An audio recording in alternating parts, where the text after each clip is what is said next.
नमस्कार छात्र, आज हम कक्षा 3 विषय हिंदी प्रकरण नंबर 16 चित्रपाठ इसके बारे में चर्चा करेंगे, अभ्यास करेंगे। चित्रपाठ, चित्र के आधार पर पाठ है, तो इसमें क्या होगा, अलग अलग चित्र होंगे। चित्र को आपको देखना है और इसके आधार पर इसके हिंदी नाम आपको सीखने हैं। हिंदी के साथ साथ गुजराती भी, क्योंकि गुजराती तो आपको आते होंगे, लेकिन इसे हिंदी में क्या कहते हैं ये बात हमें यहाँ पर सीखनी है। ठीक है, तो चलो देखते हैं प्रकरण 16 चित्रपाठ। सबसे पहले यहाँ पर फल और फूलों के बारे में, तो हम यहाँ पर फलों के बारे में चर्चा करेंगे। सबसे पहले फल के चित्र हम देखते हैं। तो यहाँ पर देखिए, पहला चित्र किसका है? पहला चित्र है आम, आम यानी कैरी। ठीक है, ये क्या है? आम है। इसका रंग अगर पक्का आम है तो कैसा होता है? पीला, जैसे कि आप चित्र में देखते हैं। और कच्चा आम है तो हरा रंग होता है, हरा यानी लीलो। कच्चा आम स्वाद में खट्टा होता है और पक्का आम स्वाद में कैसा होता है? मीठा होता है। ठीक है, तो ये किसका चित्र है? आम, आम यानी कैरी। आप ये सारी बातें जो मैं आपको वीडियो में समझा रहा हूँ उसे याद रखिए, क्योंकि जब एग्ज़ाम आएगी अगर इसमें एमसीक्यू होंगे तो ये ऐसे ही एमसीक्यू आएंगे कि चलो बताओ पक्का आम का रंग कैसा होता है, तो आपको याद होना चाहिए कि पक्का आम तो पीला होता है। ठीक है, इसलिए छोटी छोटी हर बात आप याद रखिए। इसके बाद दूसरा चित्र देखते हैं। देखा है कैसा इसका स्वाद होता है? खट्टा मीठा। पसंद है? ये फल ऐसा है जो खाने में सबको पसंद है, लेकिन इसके छिलके निकालना बहुत कठिन है। ये कौन सा फल है? अनानास, इसे हिंदी में कहते हैं अनानास। ठीक है, पाइनएप्पल। ओके, तो ये इसका स्वाद खट्टा मीठा होता है। इसके बाद आगे देखते हैं, ये कौन सा फल है? यस, केला, केला यानी केळू। ठीक है, तो ये भी स्वाद में मीठा होता है। ठीक है, ये हमारे शरीर के लिए बहुत ज़रूरी है। केला फायदे कारक फल है। इसके बाद गर्मियों की मौसम में उनाळाમાં जे વધારે બજારમાં જોવા મળે છે તે, इसे क्या कहते हैं हिंदी में? तरबूज, और गुजराती में तरबूज। दोनों भाषाओं में एक जैसा ही है। हिंदी में तरबू और ज बोलते हैं, जबकि गुजराती में तरबूच। ठीक है, इसका बाहरी रंग हरा होता है, यानी બહારની બાજુ લીલો હોય। तरबूजने કાપવાથી અંદરથી કેવું નીકળે?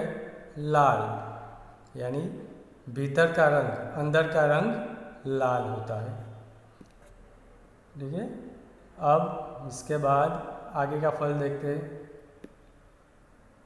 किसे पता है इसका नाम? इसे कहते हैं शरीफा। शरीफा यानी सीताफल, तो ये है शरीफा। ठीक है, इसमें अंदर छोटे छोटे बहुत सारे बीज होते हैं। ठीक है, तो ये है शरीफा यानी सीताफल। इसके बाद किसे पसंद है? इसे कहते हैं अंगूर यानी द्राक्ष। ये स्वाद में मीठी होती है। ठीक है, इसके बाद आगे देखते हैं, क्या कहते हैं इसे? इसे कहते हैं अमरूद। अमरूद यानी जामफળ, તેને જમરૂખ ફળ કહેવામાં આવે છે। બરાબર, અમરૂદ यानी જમરૂખ या जामफળ। ત્યાર પછી इसके बाद है इसे कहते हैं सेब। सेब यानी सफरजन, एप्पल બધાને યાદ હશે છે ને। અને ત્યાર પછી अनार। अनार यानी दाड़म। तो यहाँ पर हमने जितने भी चित्र देखे फलों के नाम जो आपकी किताब में है उसे हिंदी और गुजराती में याद रखना है। जैसे जैसे हम पढ़ते गए आपने लिखा होगा, किताब में लिखा है ना। इसके अलावा भी कई सारे फल होते हैं, जैसे पपीता यानी पपैयो, जामुन यानी जाम्बू है ना, आपने दिखाए होंगे। चीकू, चीकू को हिंदी और गुजराती में चीकू ही कहते हैं। ऐसे कई सारे फल आपने देखे होंगे, ठीक है। इसके बाद आप आगे देखते हैं। यहाँ पर हम फूलों के बारे में चर्चा करेंगे। सबसे पहला जो चित्र है इसे ध्यान से देखिए। ये कौन सा फूल है, सबको पसंद है? ये है गुलाब। हिंदी और गुजराती में इसे गुलाब ही कहा जाता है। ये कई रंगों में आपको देखने को मिलते हैं, जैसे पीला, गुलाबी, लाल, ठीक है। आपको ये कई रंगों में बाजार में देखने को मिलेंगे।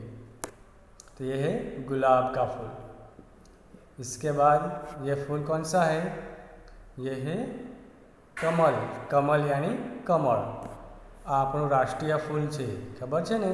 કમળ આપણું રાષ્ટ્રીય ફૂલ છે। કમળ ક્યાં થાય? કિચડમાં, કાદવ કિચડ હોય ત્યાં થાય, એટલા માટે એને પંકજ પણ કહેવામાં આવે છે, ખબર છે? પંક એટલે કાદવ અને જ એટલે જન્મ લેનારું, કાદવમાં જન્મ લેનારું એને પંકજ કહેવાય। તો કાદવમાં કોણ થાય? કમળ, એટલા માટે એને પંકજ પણ કહેવામાં આવે છે। इसके बाद आगे है कौन सा फूल है? ये है सूर्यमुखी, જેને सूरजमुखी કહેવામાં આવે છે। इसकी विशेषता क्या है पता है? ये हमेशा इसका मुंह सूरज की तरफ ही होता है। सूरज सुबह जैसे पश्चिम की ओर से बाहर निकलता, पूर्व की ओर से बाहर निकलता है और पश्चिम की ओर जाता है धीरे धीरे, उसी प्रकार ये सूर्यमुखी का फूल भी सुबह में पूर्व की तरफ होता है, और धीरे धीरे जैसे जैसे सूरज आगे बढ़ता जाता है उसी तरफ इसका मुंह रहता है। तो ये इनकी विशेषता है। इसके बाद आगे का फूल मोगरा, इसे कहते हैं मोगरा यानी मोगरो। इसकी सुगंध बहुत अच्छी होती है। इसके बाद गेंदा यानी गलगोटो, ये पीले रंग का होता है और बहुत अच्छा दिखाई देता है। इसके अलावा भी कई सारे फूल होंगे, जैसे गुड़हल। गुड़हल यानी जासूद, चंपा यानी चंपो, देखे ना आपने। तो ये सारे बारहमासी यानी बारहमासी। कनेर यानी करेन, ये सारे फूल आपने देखे होंगे, ठीक है। आपकी किताब में ये 5 फूल है, आपको ये याद रखने इसके नाम और इनकी ये कौन कौन से कलर के होते हैं या कौन से कलर के होते हैं, इनकी विशेषता क्या है, ये सारी बातें आपको याद रखनी है। अब आगे देखते हैं। इसके बाद है साग सब्जी। साग सब्जी यानी साग भाजी। अब यहाँ पर जो हम देखने वाले हैं वो है साग सब्जी यानी साग भाजी। इसे सबसे पहला जो चित्र है जिसका स्वाद खट्टा मीठा होता है, इसे कहते हैं टमाटर। टमाटर यानी टमाटो, ये पौधे पर होता है। पौधा यानी छोड़। इसके बाद ये क्या है? ये है मेथी। मेथी की भाजी, देखिए ना, स्वाद में कड़वी होती है। इसके छोटे छोटे हरे पत्ते होते, तो ये है मेथी। इसके बाद मटर, ये पौधे पर होने वाली सब्जी है। इसका रंग हरा होता है। मटर को छीलने पर इसके अंदर से हरे रंग के छोटे छोटे दाने निकलते हैं। हरा यानी લીલો, आ छोड़ पर थाय छे। मटर यानी वटाणा। इसके बाद बैंगन, इसे कहते हैं बैंगन, और इसके सिर पर कलगी होती है। आप जैसे देखिए हरे रंग की छोटी सी कलगी होती है, ठीक है। ये पौधे पर यानी छोड़ पर थाय।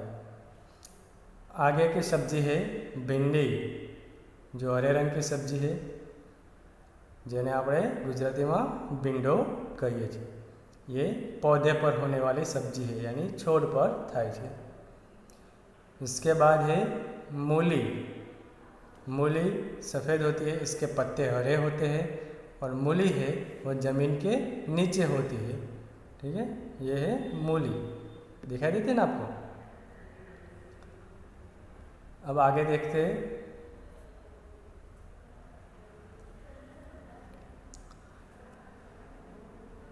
यहाँ पर जो चित्र है इसे ध्यान से देखिए। पतली चुस्त कौन सी सब्जी है?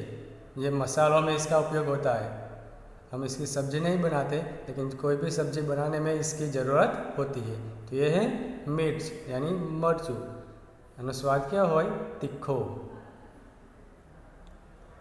इसके बाद ये है गाजर, ज़मीन के नीचे होता है, जिसे गुजराती में भी गाजर कहते हैं। आँखों की रोशनी के लिए गाजर बहुत ज़रूरी होता है।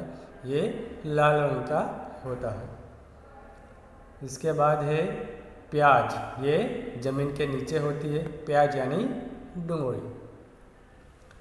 इसे जब हम इसे छीलते हैं, इसे काटते हैं, तो आँखों से पानी बहने लगता है, यानी प्याज हमें रुला देती है।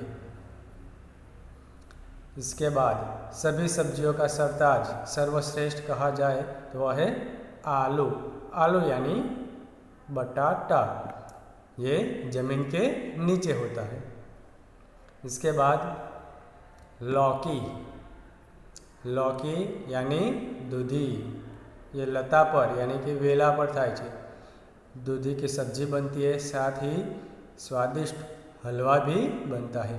गाजर का भी हलवा बनता है और लौकी का भी हलवा बनता है। इसके बाद है अदरक। अदरक यानी आदू। इसका उपयोग क्या है? ये मसालों में काम आता है और ये ज़मीन के नीचे होता है। इसके बाद फूल गोभी।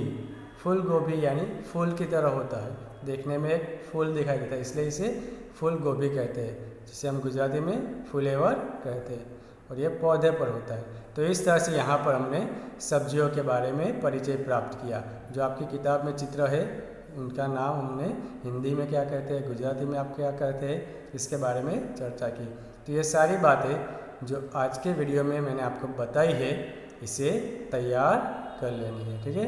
तो ये था हमारा प्रकरण 16 चित्रपाठ, जिसके अंदर फल, फूल और साग सब्जियों के चित्रों के द्वारा हमें परिचय दिया है, ठीक है।